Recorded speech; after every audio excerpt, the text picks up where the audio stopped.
नमः सिद्धेभ्यः। जय श्री ओम नमः सिद्धेभ्यः।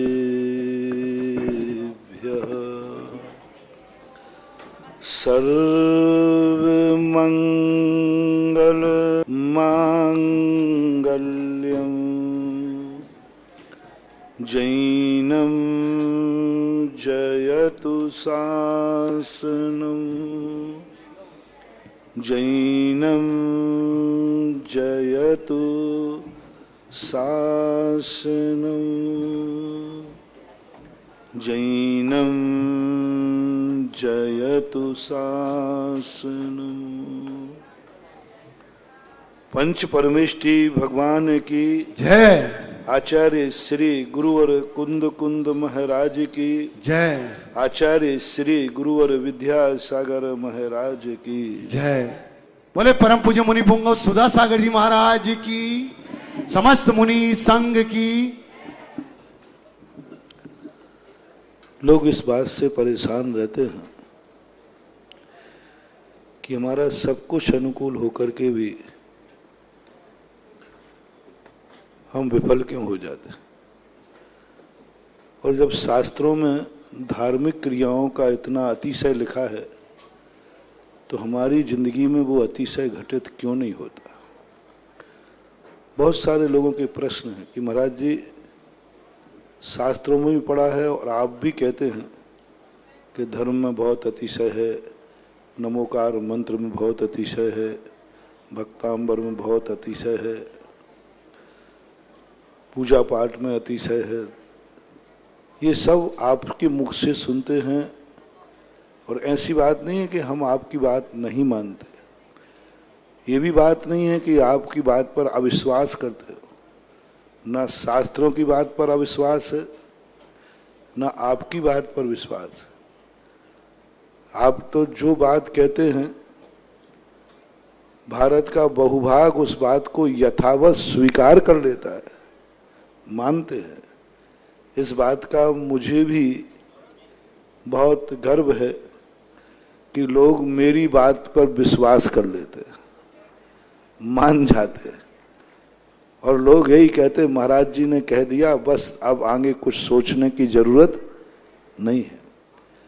लेकिन हम इस बात से दुखी हैं। अब सुनना, दोनों बातें सुनना। मुझे इस बात की खुशी है कि लोग मेरी बात मान जाते हैं, बस इस बात से दुखी हूं कि जितनी महिमा मैं घटित वर्णन करता हूं उतनी महिमा का लाभ तुम्हें नहीं ले पाते।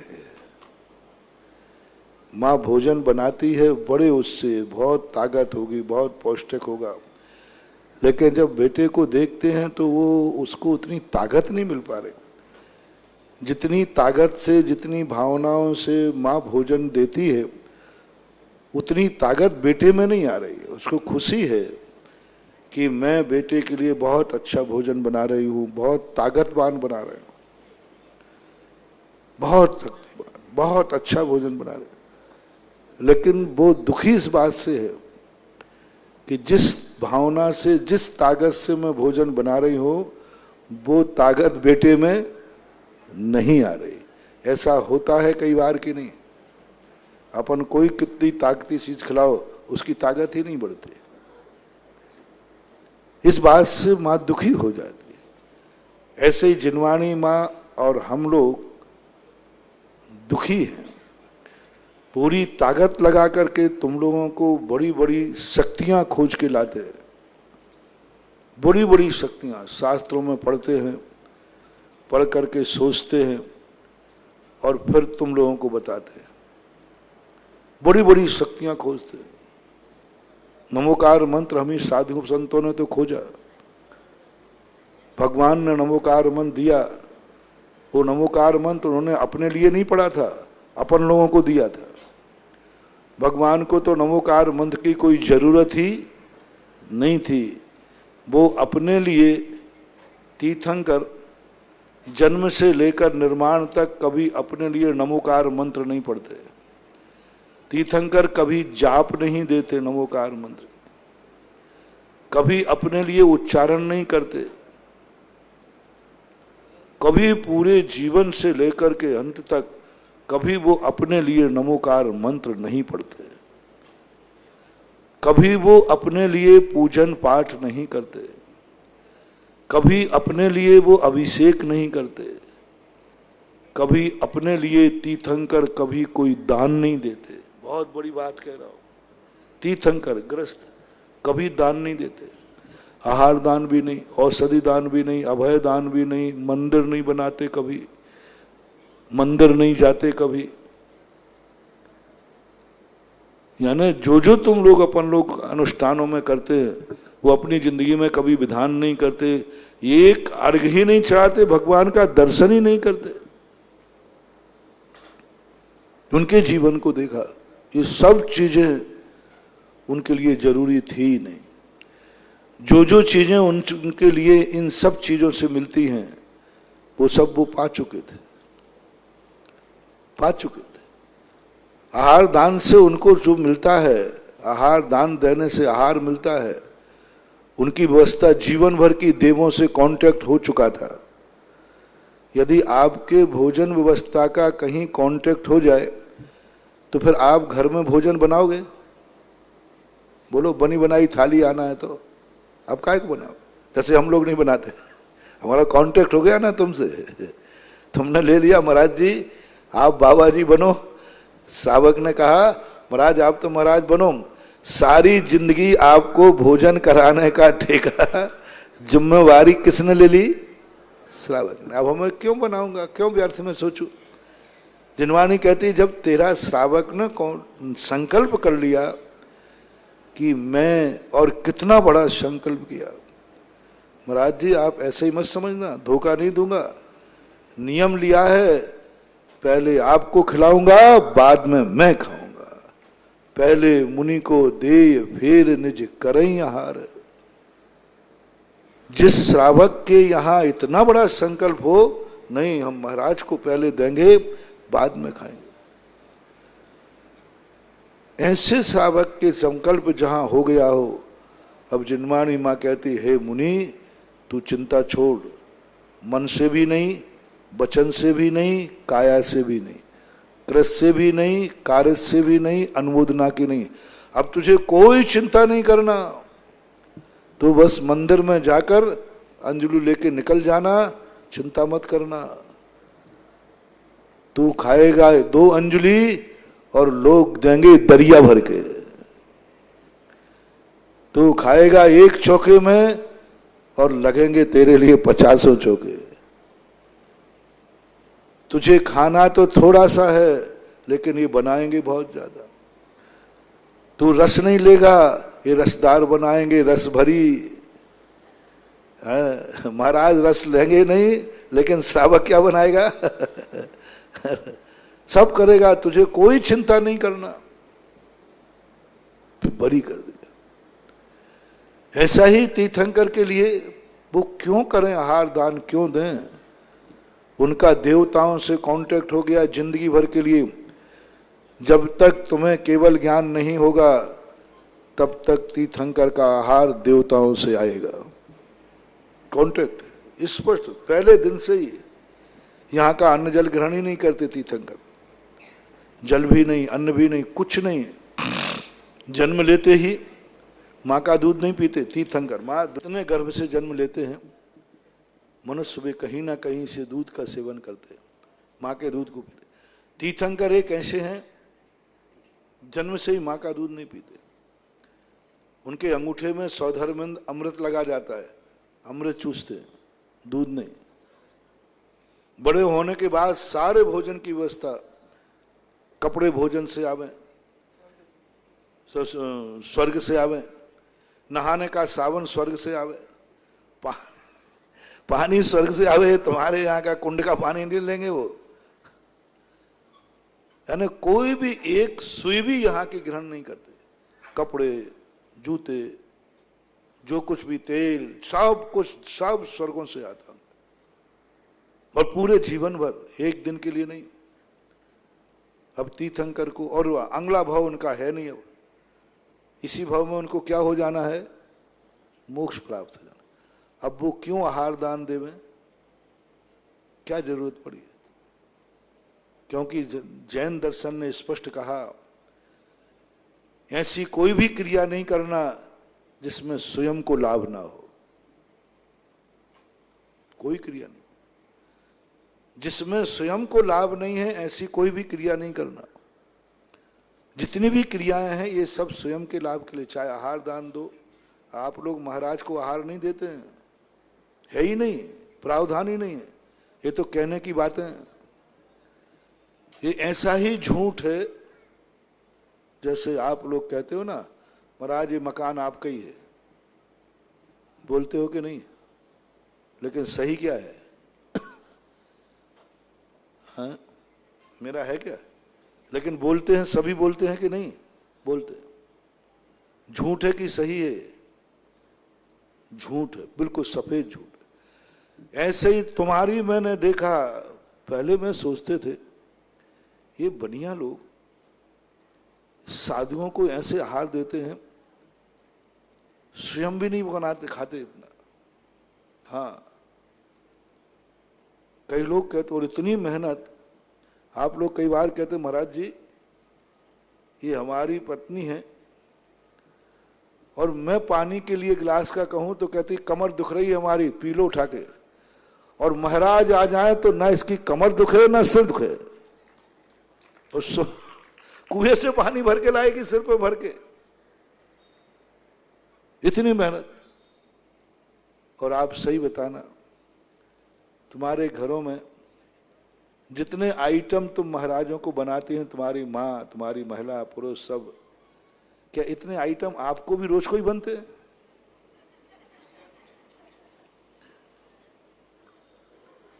तिलिली क्या सकता है, क्या सकता। तो मैं सोचता था कि इतनी मेहनत क्यों करते हो?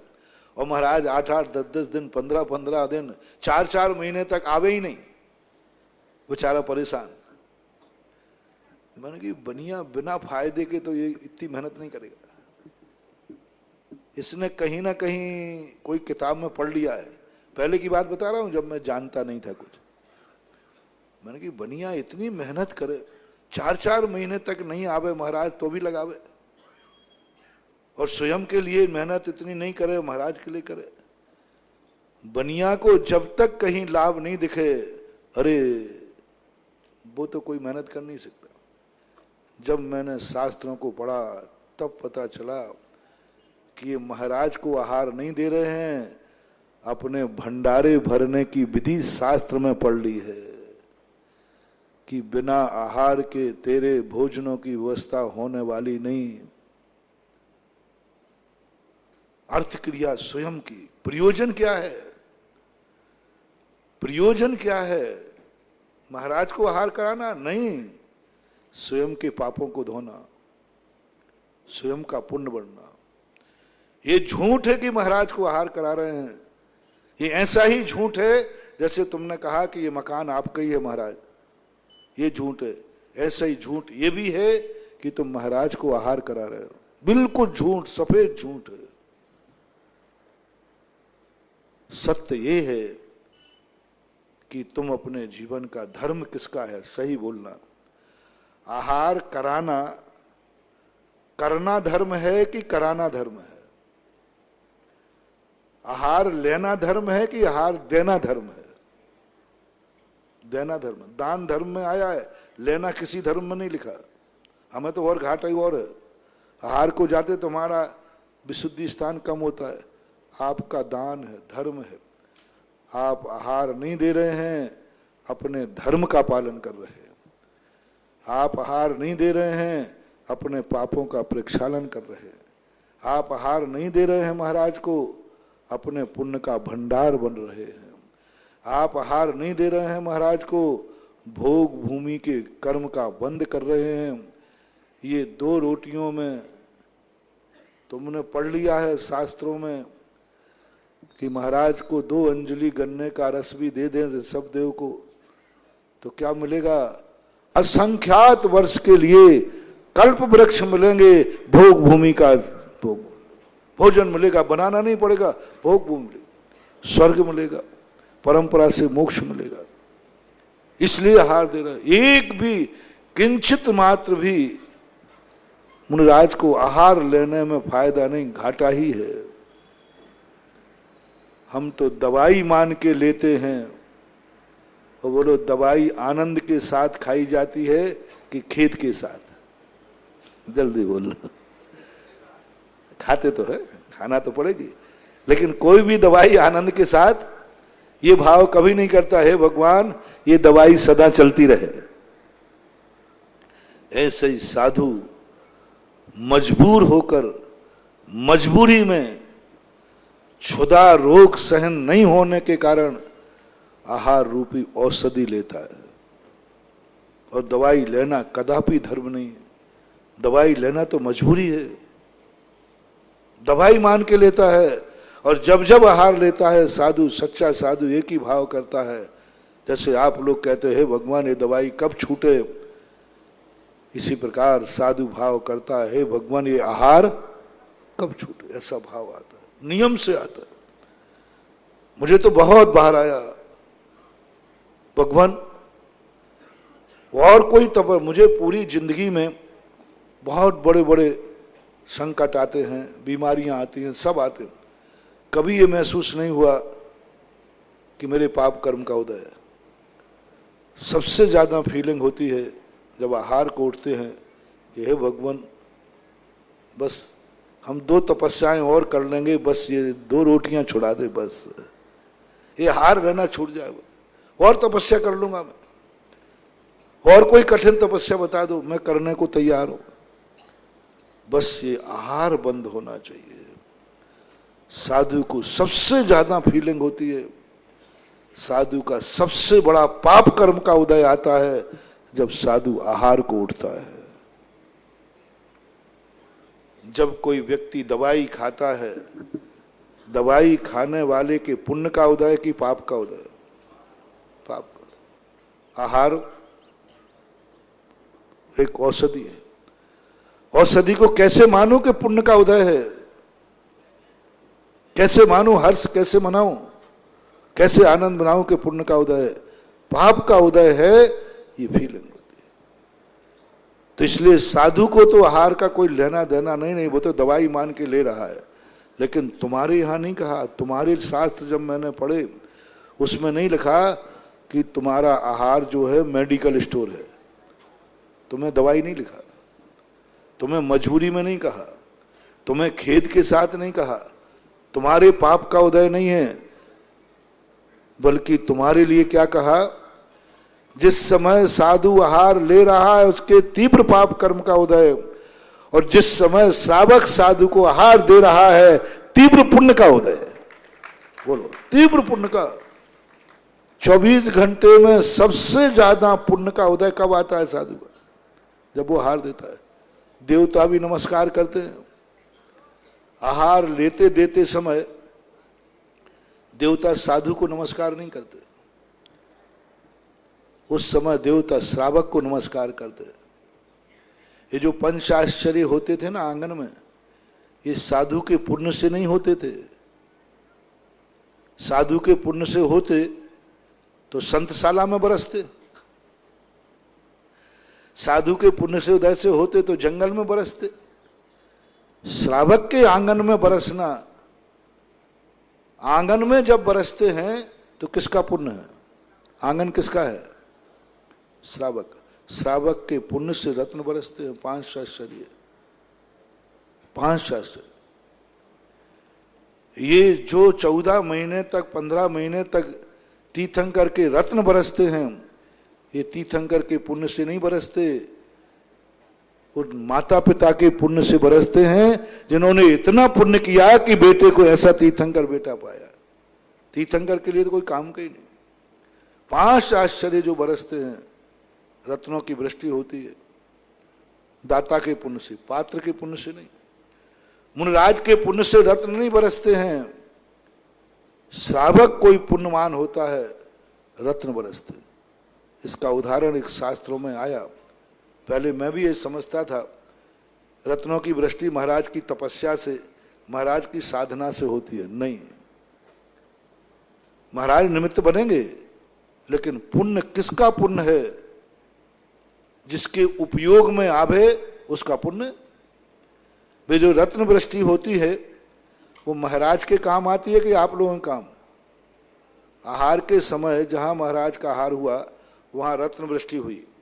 अब वे रत्न महाराज के काम आएंगे कि श्रावक के काम? बस, तो जिसके काम आए उसका पुण्य, महाराज को तो कुछ लेना था नहीं। फिर भी मैंने खोजते खोजते आगम में खोजा, एक उदाहरण मिला, कथा मिली कि एक महाराज ने एक चौके में आहार किया। उस दिन वहां रत्न वृष्टि हुई। पंच आश्चर्य होते हैं। मंद मंद पवन, सुगंधित पवन, मंद मंद आकाश से गंधोदक वृष्टि, पुष्प वृष्टि, रत्न वृष्टि और जय जयकार, ये 5 आश्चर्य होते। और महाराज का आहार हुआ, वहां रत्नों की वृष्टि हुई। एक श्रावक देख रहा था, उसने कहा अरे महाराज ने तो कुछ लिया ही नहीं,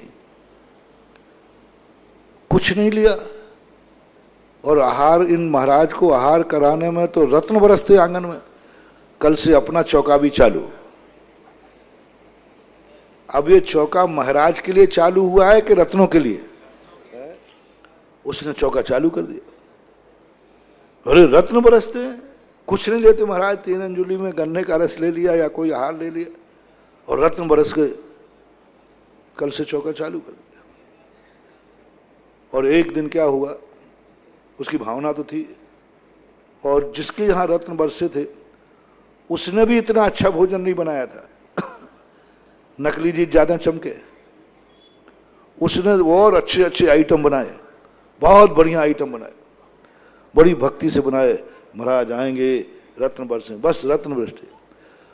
और उसकी भावना के अनुसार उन्हीं महाराज का पड़घान वहां हो गया। उसके यहां पड़घान होते ही सब कुछ हो गया, आहार चालू हो गया। वो आहार देवे और आंगन की तरफ देखे, बरसे के नहीं, आंगन की तरफ बरसे के नहीं, आहार होते होते पूरा आहार होने को आया। लेकिन एक ना तो रत्न बरसा, ना कोई बवन आई, ना कोई पानी बरसा, ना कुछ भी नहीं हुआ। अंत में भोजन, तुम चावल खिलाते ना, खीर वगैरह, अंत में तो वो परेशान क्या, तो अंत में उसने, वो तो आंगन की तरफ ही देख रहा था और बहुत गर्म खीर थी और महाराज की अंजलि में रख दी। अब महाराज को इतनी जलन हुई कि वो हाथ जलने लगा। महाराज बैठ गए तो वो कहता, महाराज जी तुम्हारे तो हाथ ही जलते, थोड़ी देर और खड़े रहते, शायद वो देवता आने में देर कर गया, कहीं जाम लग गया होगा। नहीं बरसे, रत्न नहीं बरसे। कथा के में जब सारांश पूछा गया, कल रत्न बरसे, आज क्यों नहीं बरसे? महाराज तो वही हैं, महाराज वही हैं, तपस्या वही है, साधु वही है, सब कुछ वही है, कहीं भी कोई महाराज में अंतर नहीं। फिर कल रत्न क्यों बरसे, आज क्यों नहीं बरसे? उस कथा के उपसंहार में लिखा, रत्न यदि साधु के पुण्य से बरसते तो आज भी बरसते, रत्न तो दाता के पुण्य से बरसे है, क्योंकि आंगन दाता का है। वो आंगन, वो घर दाता का है कि महाराज का है? तो जिसके घर में बरसे मालिक वो है, उसके पुण्य से बरसे, और उसका इतना पुण्य तीव्र होता है कि वो रत्न बरस जाते हैं। तो दाता की इतनी बड़ी ताकत, इसलिए तुम्हारे लिए दान देना तो महान पुण्य का उदय। तुम्हारे तो बल्ले बल्ले हैं, साधु आहार को उठे तो उसका दुर्भाग्य है, और साधु आहार को उठे तो श्रावक का सौभाग्य है। मैं तुमसे कैसे पटरी बैठा लूं मेरे प्यारे दुश्मन? 36 का आंकड़ा, जब हमारे दुर्भाग्य का उदय आता है तब तुम्हारा सौभाग्य आता है। देखो तो सही, हमारा दुर्भाग्य है कि मुझे आहार को उठना पड़ रहा है। जिस दिन साधु आहार को नहीं उठता है उस दिन साधु की बल्ले बल्ले, और तुम्हारा गया काम से।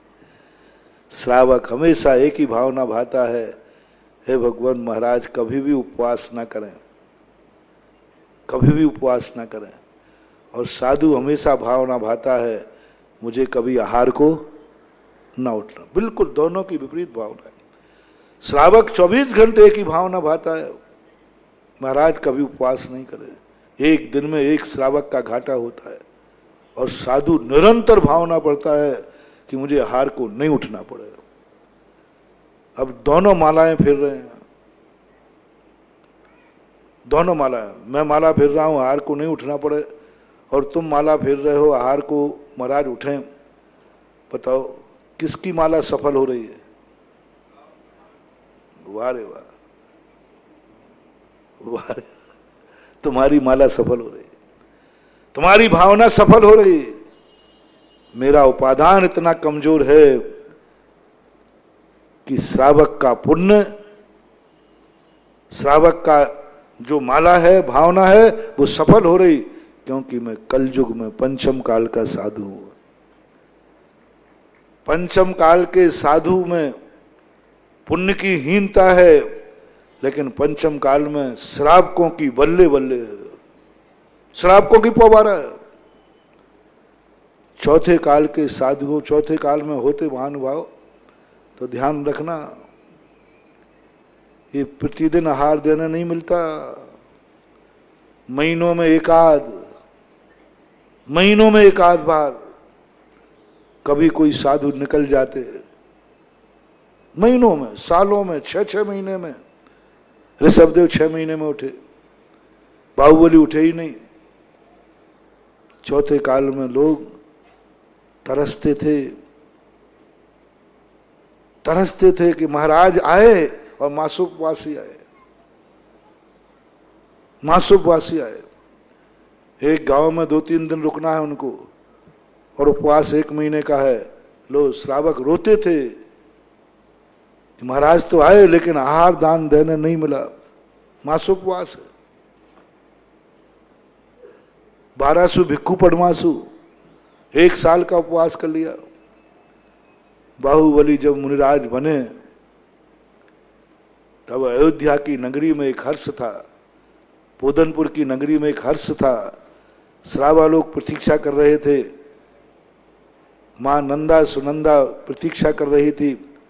कोई बात नहीं, दीक्षा ले ली, लेकिन किसी को आहार देने मौका तो मिलेगा, आहार लेने तो महाराज आएंगे ही आएंगे। जब आदिनाथ आहार लेने आए तो बाहुबली तो आएंगे ही आएंगे। पूरे भारत का श्रावक इंतजार करते करते,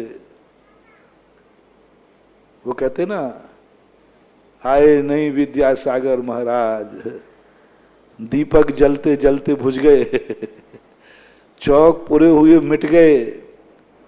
ऐसा ही पूरा आर्यावर्त बाहुबली से प्रभावित था।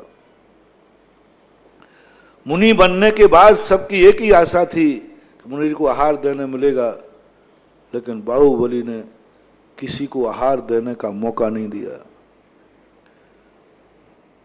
बाहुबली, बोलो, बाहुबली, तुम्हारे लिए पूछ रहा हूं अभी, हमारे लिए नहीं, तुम्हारे लिए बाहुबली अच्छे हैं जो एक बार भी नहीं उठे, कि वो महाराज अच्छे हैं जो प्रतिदिन उठते हैं?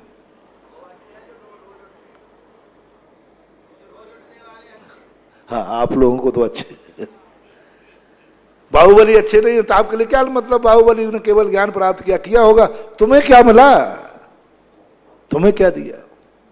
श्रावक कहता है मुझे कोई लेना देना नहीं, बाहुबली ने तपस्या की है नहीं की, मुझे तो बाहुबली ने हमारे घर को तो धन्य नहीं किया, मेरे ऊपर क्या किया? हर व्यक्ति स्वार्थी है, हर व्यक्ति स्वार्थी है। सामान्य केवलियों के आप मंदिर क्यों नहीं बनाते?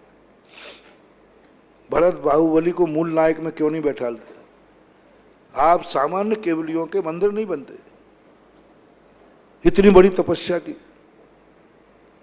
सुकौशल महाराज का मंदिर नहीं बना दे, कितनी बड़ी तपस्या की, बनाओगे तो एक चित्र बना दोगे।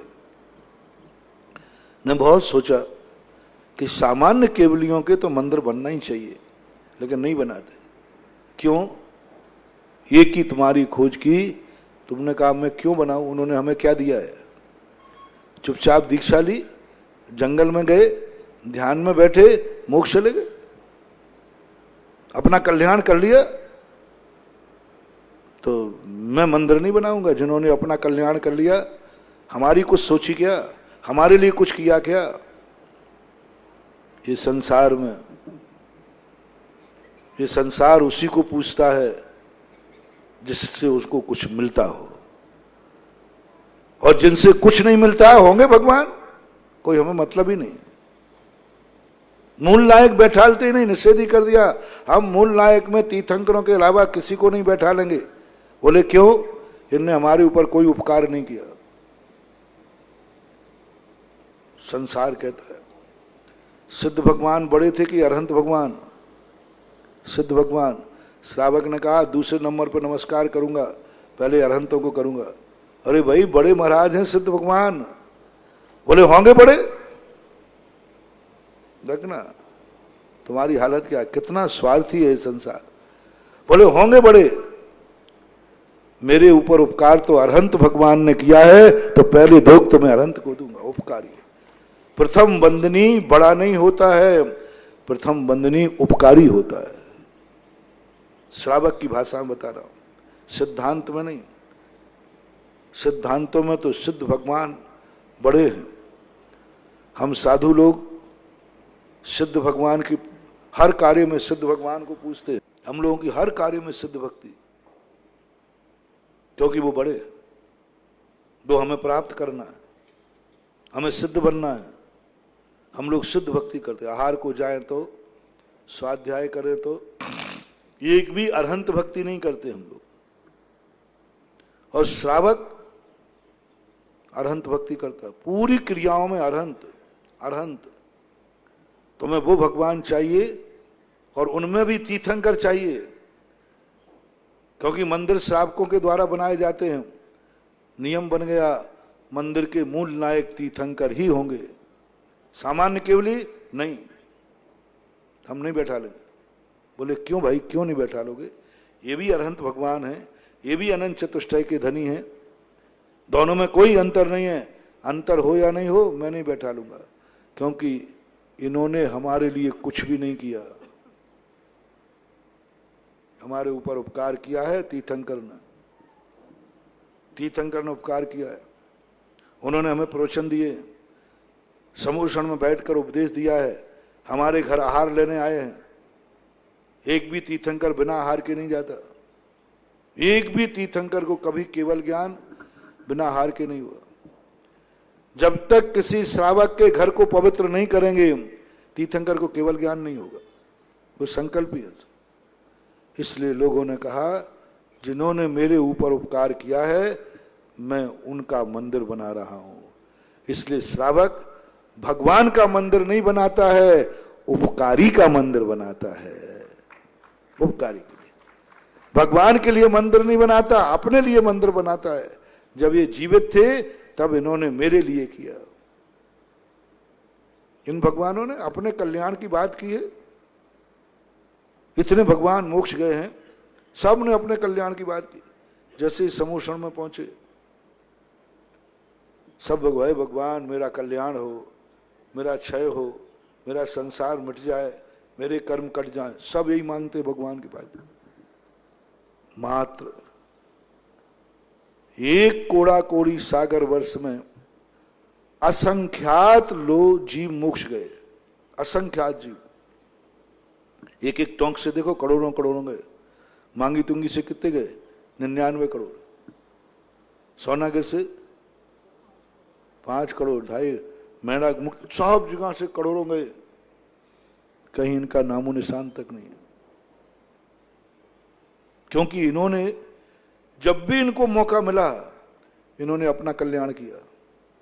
समोषण में भगवान मिले तो उन्होंने कहा भगवान मेरा कल्याण हो, मेरे दुख दूर हो, दुख को कमक हो, वो इलाहो, ये सब कहा।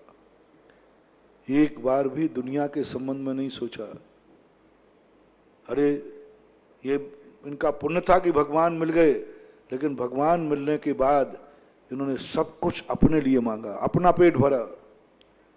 मात एक कोड़ा कोड़ी सागर वर्ष में 24 आत्माएं हुई अपने भरत क्षेत्र में। ओहो, गजब गजब बात। जिन्होंने भगवान का समोषण मिले, भगवान मिले, तो उन्होंने स्वयं के लिए कुछ नहीं मांगा और सारे जगत के लिए मांग लिया। अति संक्लेश हो गया। भगवान मिले जैसे ही समोषण में, तो ये 24 जीवों ने क्या किया, इतना आनंद आया इनको भगवान का दर्शन करके, भगवान का प्रवचन सुन के, इतना आनंद आया, सच्चा रास्ता मिल गया। भटक रहे थे अभी तक, इतना आनंद आया, इतना आनंद आया, इतना आनंद आया कि वो रो पड़े, इतना आनंद आया कि वो क्लेश हो गया, संक्लेश हो गया, इतना आनंद आया। क्यों? आनंद में तो हंसना चाहिए, वो रो पड़े। आनंद में तो बहुत खुश होना चाहिए, उनको क्लेश हो गया। किस बात का क्लेश? ओहो, मैंने कितना पुण्य किया कि भगवान को पहचान लिया, भगवान मुझे मिल गए, भगवान मैंने पहचान लिया, भगवान मुझे मिल गए, मुझे सत्य दर्शन हो गया। ओहो, लेकिन संसार में अभी कितने प्राणी हैं जो भगवान के दर्शन नहीं कर पाए। भगवान नहीं, यदि मेरी भक्ति में कोई ताकत है तो मैं मांगता हूं संसार में किसी को दुख ना हो, सुखी रहें सब जीव जगत के, कोई कभी ना घबरावे, बैर पाप अभिमान छोड़ जग नित्य नए मंगल गावे। अपने लिए नहीं मांगा, मैं सुखी रहूं, सुखी रहें सब जीव जगत के। सारे देवता सब देखने लगे ये कौन सा आदमी है, अपने लिए तो मांग नहीं रहा कि मैं सुखी रहूं। सारी दुनिया मांग रही थी मैं सुखी रहूं, और ये मांग रहे थे जगत सुखी रहे। सारी दुनिया मांग रही थी मेरा मंगल हो, और ये मांग रहे थे जगत का मंगल हो। सारी दुनिया मांग रही थी मुझे घबराहट नहीं हो, लेकिन ये कह रहे थे सब जगत निर्भय रहे। सारी दुनिया मांग रही थी कि मेरे से किसी का बैर भाव नहीं हो, और ये मांग रहे थे जगत में कोई किसी का बैरी न हो। सारी दुनिया का, इनको क्या आनंद आ रहा था? आता है मां को जितना भोजन खाने में आनंद नहीं आता, जितना बेटे को खिलाने में आता है। हैं? एक रोटी है, तुम्हें खाने में आनंद आएगा कि बेटे को खिलाने में? एक रोटी है बस। यदि मां होगी तो भूखी रहेगी, उसको दुख की इतनी वेदना नहीं होगी जितना आनंद बेटे को खिला के होगी। और इसका फॉर एग्जाम्पल आप बेटे बाप माँ तो आप जानो, मैंने तो चौके में देखा है। मुझे खाने में इतना आनंद नहीं आता, खिलाने में तुम्हें इतना आनंद आता है। कोई चीज नहीं लेते हैं तो तुम्हें खुश होना चाहिए, अच्छा रहा महाराज ने नहीं मिली, अपन को मिलेगा।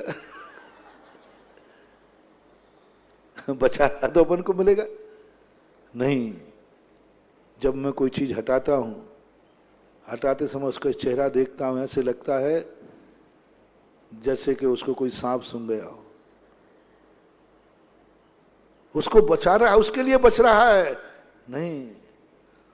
और जो आइटम तुमने बनाया था उसमें महाराज को भी देना था और अपने लिए भी बनाया था, और पूरे ही महाराज ने ले लिया तो बोलो ना, गुस्सा कर दो, मेरा भी खा गया महाराज तो। हमने दो जनों के नहीं नहीं। आहा, धन्य है श्रावक, इतना खुश होगा आज महाराज ने पूरा ले लिया। आनंद नाचेगा। स्वयं को खाने का भाव था, उसने बनाया था, लेकिन महाराज ने पूरा ले लिया।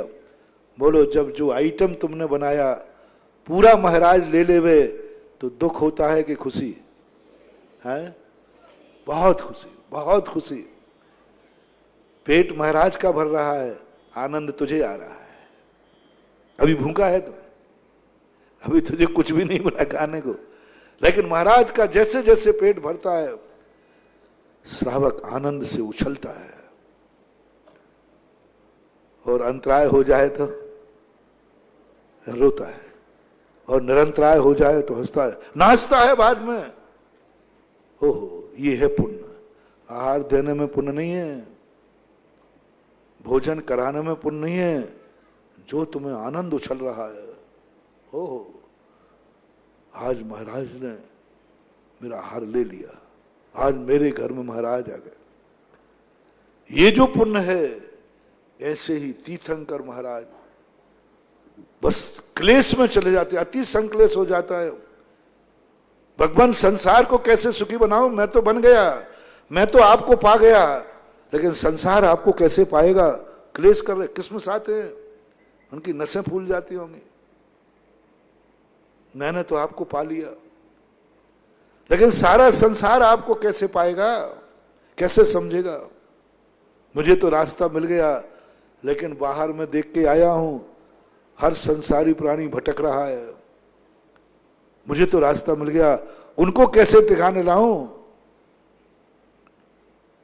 राग सहित जग में रुलो, मिलो सरागी वीत राग भेटो। मुझे तो मिल गया, उनका क्या होगा जो बाहर भटक रहे हैं, जो आपका उपदेश तक आपके पास ही नहीं आ पा रहे हैं, उनका क्या होगा। बस ऐसा उनको संक्लेश होता है, और उसी समय उनको तीर्थंकर प्रकृति का बंध हो जाता है। और जब बाहर रहने वालों को पता चला, संसार को पता चला कि इस आत्मा ने भगवान मिलने के बाद इसने अपने लिए कुछ नहीं मांगा, बात तो फैलती है। बाहर जब पता चली कि एक व्यक्ति को तीर्थंकर प्रकृति का बंध हो गया, तीर्थंकर प्रकृति का, तो कैसे हुआ तीर्थंकर प्रकृति का बंध। सारे जगत में हल्ला पहुंच गई कि इसने भगवान मिलने के बाद इसने अपने लिए आशीर्वाद नहीं मांगा, जगत के लिए मांगा। अपने आंसू पहुंचने की बात नहीं की, जगत के आंसू पहुंचने की बात की। अपने आनंद का, अपने सुख का कोई खबर नहीं, जगत के सुख की खबर थी। ऐसा भाव किया, ओह, सारे जगत में जैसे ही हल्ला पहुंचा, हमारे लिए, मेरे लिए भगवान से प्रार्थना की। बोले हाँ, तुम्हारे लिए प्रार्थना की। बस लोगों ने कहा इसी का मंदिर बनेगा, इसी का मंदिर बनेगा, मैं तो इन्हीं का मंदिर बनाऊंगा, मुल्ला एक बैठा लूंगा, क्योंकि ये मेरे लिए जिए हैं, मेरे लिए याचक बने हैं, ये अपने लिए कुछ नहीं मांगा। तीर्थंकर की जिंदगी में वो पंक्ति घटित होती है, मर जाऊं मांगू नहीं, अपने तन के काज और परमार्थ के कारण मोह न आवे लाज। तीर्थंकर अपने लिए कोई याचना नहीं करते, लेकिन सारे जगत के लिए भगवान के सामने भीख मांग रहे हैं, याचना कर रहे हैं, भगवान जगत सुखी हो जाए। जगत सुखी हुआ हो या ना हुआ हो, लेकिन उन्होंने भावना तो भाली। उसका परिणाम है कि लोगों ने कहा नहीं, तीर्थंकर का मंदिर बनेगा। और इन अनंत भगवानों का नहीं, इन्होंने हमारे लिए क्या किया है। भगवान मिले तो अपने लिए मान लिया और मोक्ष चले गए, हमारे लिए क्या देके गए। जो बाप बेटे को कुछ देके नहीं जाता, बेटी भी उस बाप को भूल जाते होगा, बाप द्वारा उस बाप के यहाँ जन्म लेना पसंद नहीं करते। और ये और कहते भगवान मेरे जैसा बाप किसी को नहीं मिले। बोले क्यों, कुछ नहीं छोड़ के गया, कुछ नहीं छोड़ के गया। फुटपाथ पे जन्म गया हो, फुटपाथ पे मर गया हो, फुटपाथ पे मैं हूं। इसलिए संसार का हर पिता एक ही बात करता है कि मैं बेटे को कुछ छोड़ के जाऊं, नहीं तो ये बेटा अभिशाप देगा अभिशाप देगा। काय का बाप था, कुछ भी छोड़ के नहीं गया। दो जगह की बद्दुआ मिलती है, ध्यान रखना। जब आप माँ बाप मरते हैं कुछ भी छोड़ के नहीं जाते, तो 99% बेटा बहु बद्दुआ देते हैं। उस बाप के यहाँ दोबारा जन्म लेने का भाव नहीं करते हैं, कभी नहीं करेंगे, क्योंकि कुछ देखे ही नहीं गया, कुछ भी नहीं दिया, और बद्दुआ वर देते हैं। इसलिए माता पिताओं की आदत होती है कि बेटा बहू को कुछ तो छोड़ के जाऊं, कम से कम मेरे मरने के बाद ये तो कहेगा कि एक प्लाट दे गया, एक मकान दे गया। संसार की नीति है ये। इसी प्रकार से संसार कहता है कि हमें क्या दिया उन भगवानों ने। मुझे जो कुछ दिया है सब तीर्थंकर ने दिया है, इसलिए मंदिर के मूल नायक तीर्थंकर होंगे, बस, और कोई मतलब नहीं है। इसलिए संसार उपकारी की पूजा करता है। हमें क्या मिला, इसलिए अब तो मैंने सब में देख लिया, तुम मुझे आहार नहीं दे रहे हो, अरे बनिया, तो इतना कोई पूरा बौका कर्जा देना है जो तो 8-8 दिन नहीं आ रहा है तो ही पट्टा खड़ा है, नमोस्तु महाराज नमोस्तु। हम मंदिर से अभी निकले ही नहीं और चिल्लाना चालू, अरे तेरी अटकी है कि मेरी अटकी है, पेट किसका भरना है, तो मैं चिल्लाऊं, हो श्राप को मैं आ रहा हूं, कौन चिल्लाता है, साधु तो मौन ले लेता है। अरे पेट मेरा भरना है तो मेरी गरज होगी तो मैं चिल्ला के बुला लूंगा, जैसे वो भिखारी बुला लेता है, मिले माए, अब देखो उसकी अटकी है इसलिए बुलाता है। महाराज भी और भिक्षु भी, भिखारी भी, दोनों पेट के भूखे, दोनों को पेट भरना है, वो बुलाता है, चिल्लाता है, और तुम कहते हो पहले तो सुनते ही नहीं। आज तक किसी भिखारी की एक आवाज में बेचारे की किसी ने नहीं सुनी। वो चिल्लाते चिल्लाते जब थक जाएगा और तुम्हारा उसके चिल्लाने से सिर दर्द हो जाएगा, वो नहीं जाएगा, भाई जाके जाओ, तो कौन सी रोटी दे के आ जाते हो हैं? और महाराज तुम्हारे दरवाजे पे आके चिल्लाते हैं कि तुम आने के पहले ही चिल्लाते हो। तो मैं खोपड़ी तो मेरे पास बहुत तेज है, मैं तुरंत लगा लेता हूं आखिर मामला। यदि मेरे लिए जरूरत होती है हार की तो मैं चिल्लाता, जो चिल्लावे उसको जरूरत है, जो चिल्लावे उसको लाभ है, और जो मौन रहे, भिखारी आता तब तुम मौन रहते हो, भिखारी चिल्लाता है, और साधु आता है तब साधु मौन रहता है, तुम चिल्लाते हो। जो चिल्लाए उसकी जरूरत है, जो चिल्लाए उसको लाभ है, जो चिल्लाए उसको फायदा है। नाभिर ने कहा तू तो मौन ले ले, और कोई ने नहीं दिया तो चिंता मत कर, तू जा तो सही, तू अंजलि ही नहीं कर पाएगा, उधर से नमोस्तु नमोस्तु। क्यों साधु को मौन क्यों, और तुम्हें आवाज लगाना क्यों? बंधु, साधु का तो पेट ही भरता है, तुम्हारे भंडार भर जाते हैं, बस इतना सा अंतर है।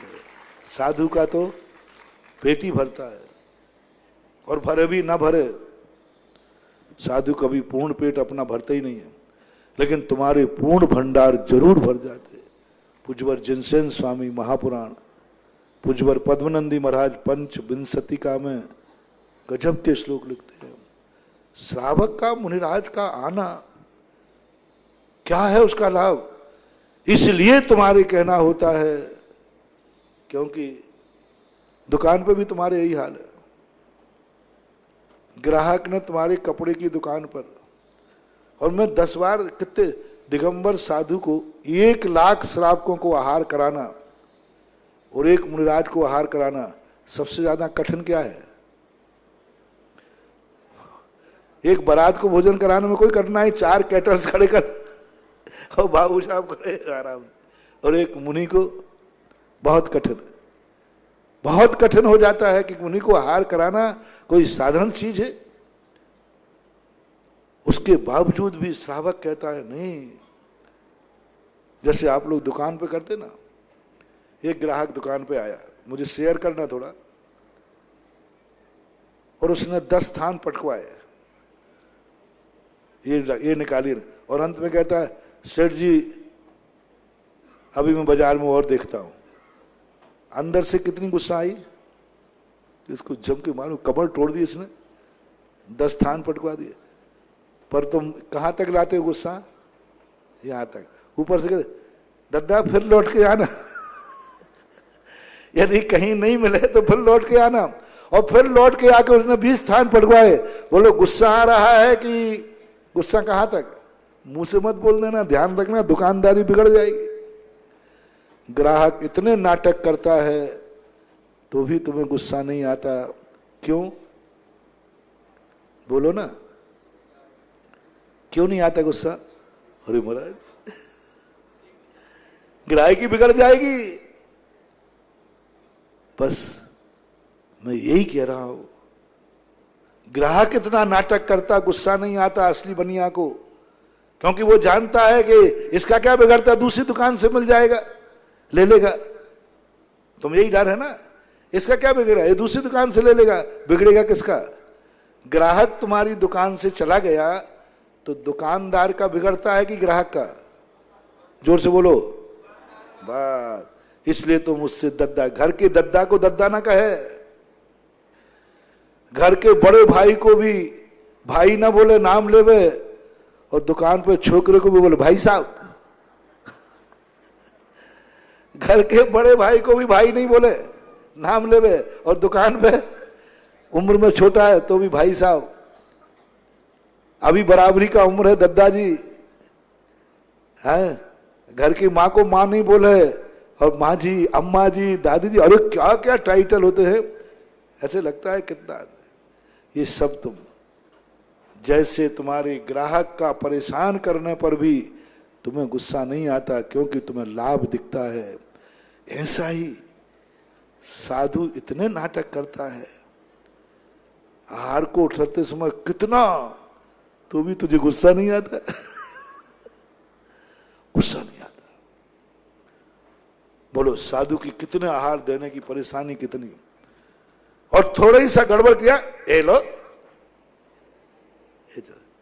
कौन रोता है?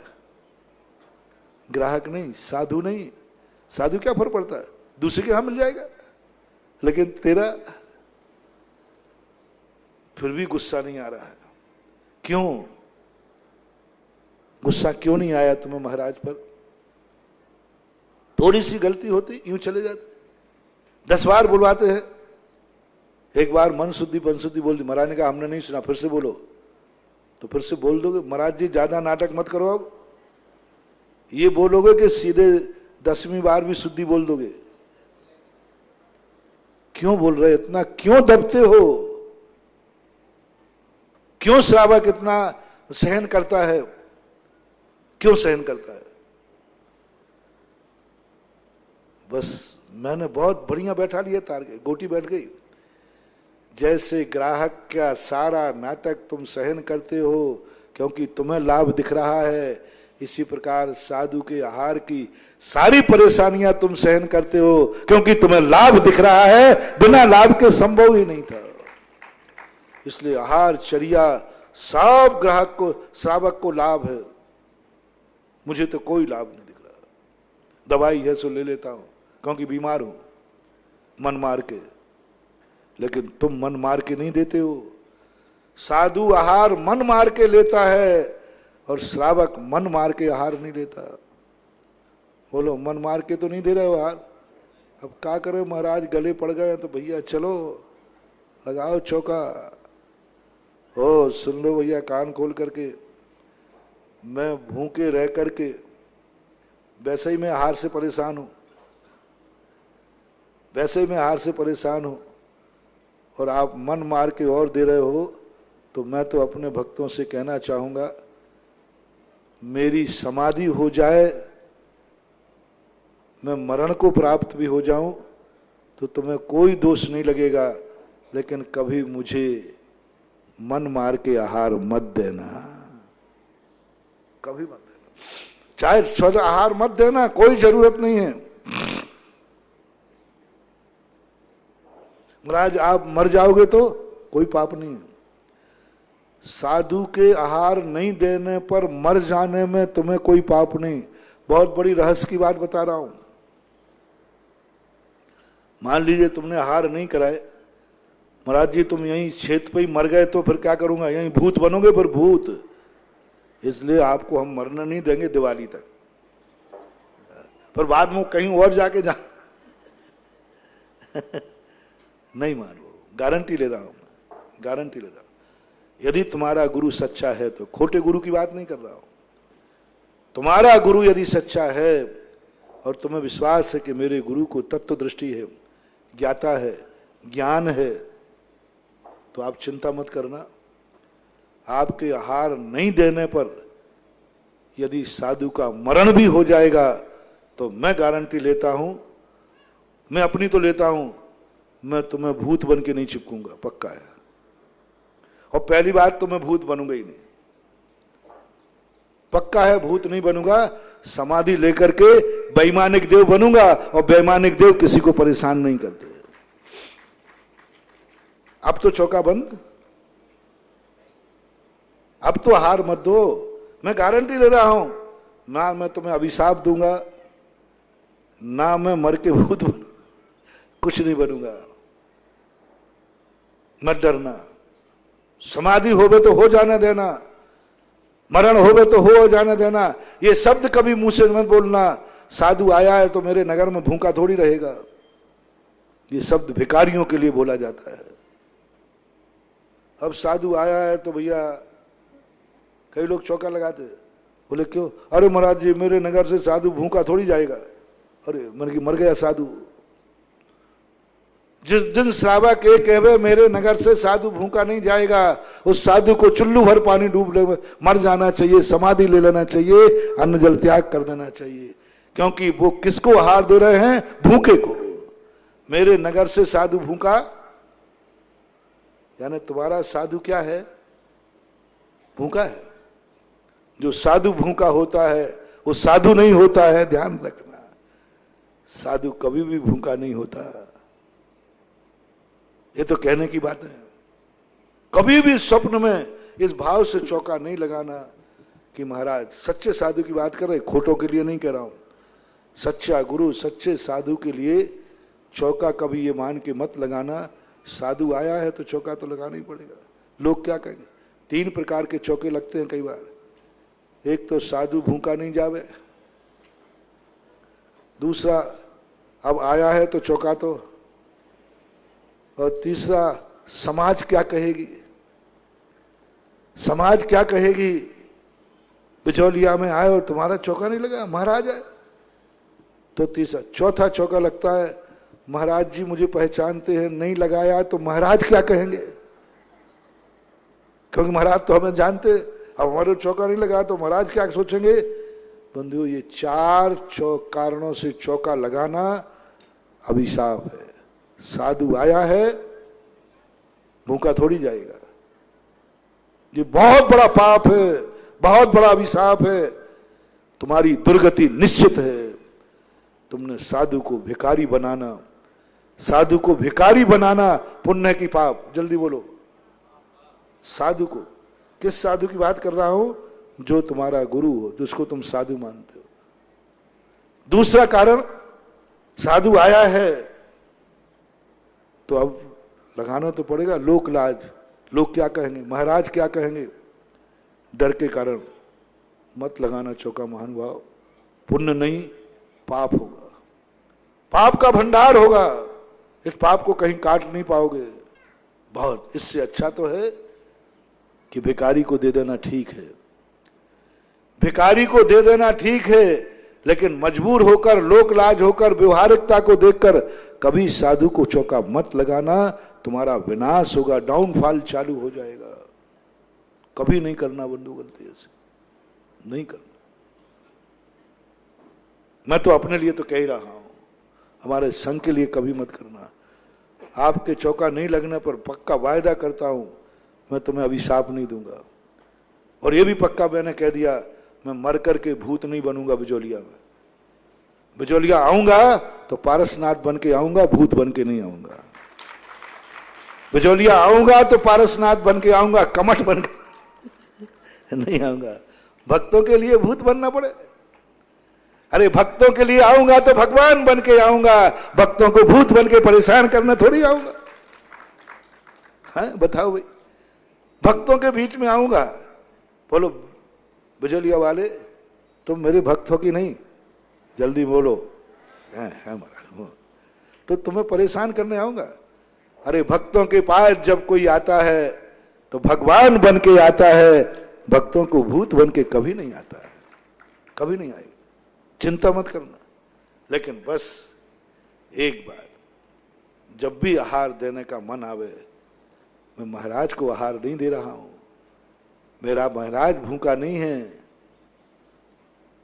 मैं जन्म जन्म का पापी हूं, मुझे अपने पाप धोना है, तो मुनि रूपी आहार की ज्ञान गंगा में हमें धोना है।